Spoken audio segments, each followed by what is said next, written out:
కష్టపడి పండించిన పంటపైన ప్రకృతి కన్నెర్ర చూస్తుంది. అకాల వర్షాలు, తెగులు ఇలా ఏదో ఒక రూపంలో రైతులకు తీవ్ర నష్టాన్ని కలిగిస్తూనే ఉంది.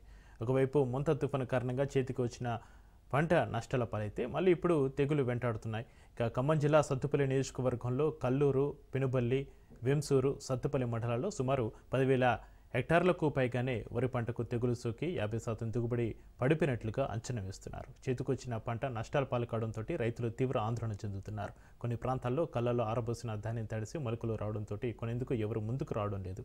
ప్రస్తుతం ఉన్న వరి సాగుకు మానుపండు తెగులతోటి కాంకులపై నల్లటి మచ్చలుగా ఏర్పడి పంట పాడవుతుంది. నల్ల తెగులతో ఉన్న ధాన్యాన్ని కొనేందుకు ఎవరు ముందుకు రావడం లేదని, ఒకవేళ కొనుగోలు చేసిన క్వింటాకు 400 తక్కువ ధరకు అమ్ముకోవాల్సిన పరిస్థితి వస్తుందని రైతులు ఆవేదన చెందుతున్నారు. ప్రభుత్వం స్పందించి ధాన్యాన్ని కొనుగోలు చేసే చర్యలు తీసుకోవాలని డిమాండ్ చేస్తున్నారు రైతులు. ఫస్ట్ నుంచి కూడా దీనికి అన్ని అభ్యంతరాలే.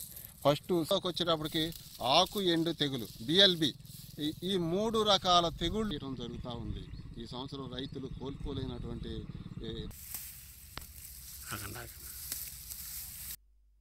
నా పేరు సత్యనారాయణ రెడ్డి, వెంసూరు మండలం, ఖమ్మం డిస్టిక్. ఈ సంవత్సరం అధిక వర్షాలు పడటం వల్ల, గాలిలో తేమ శాతం అధికంగా ఉండటం వల్ల తెగుళ్ళు బెడద, పురుగులు బెడద అధికంగా ఉండి 50% దిగుబడులు పడిపోవటానికి కారణాలు అన్నమాట. ఈ సంవత్సరం వాతావరణంలో తేమ శాతం అధికంగా ఉండటం వల్ల ఆకు ఎండు తెగులు మరియు తర్వాత మానుకాయ అంటే మసి తెగులు, కంకినల్లి, వీటితో పాటుగా ప్రధానమైనటువంటిది మనకి BLB బ్యాక్టీరియా ఆకు ఎండు తెగులు అన్నమాట. వీటితో పాటు దోమ కూడా, ఇవన్నీ కూడా కలిసి ఒకదాని తర్వాత ఒకటి ప్రయాణించి మా పల్లి నియోజకవర్గం దరిదాపులు మొత్తం అన్ని మండలాలు కూడా వ్యాపించి తీవ్ర స్థాయిలో నష్టపరిచి దిగుబడులు గణనీయంగా పడిపోతా ఉన్నాయి.